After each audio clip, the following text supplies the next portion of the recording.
SafeLink mobile data issues often stem from incorrect APN, access point name, settings, or network glitches. As of October 2025, APN mismatches are the top cause of data problems, accounting for 40% of cases reported to SafeLink.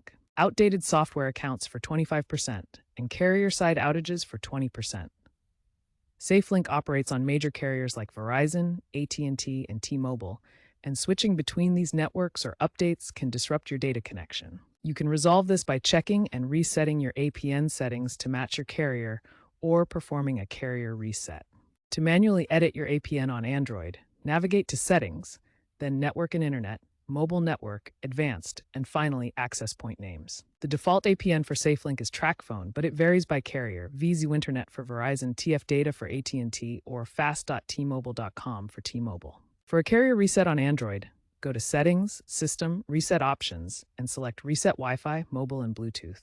On iPhone, perform a network reset to clear corrupted carrier profiles by going to Settings, General, Transfer, or Reset iPhone, Reset, and Reset Network Settings. Note that this will wipe your Wi-Fi passwords but often resolves data issues. After resetting, your phone will reconnect to the network and hopefully restore your data connection. As a last resort, contact SafeLink support at 1-800-SafeLink.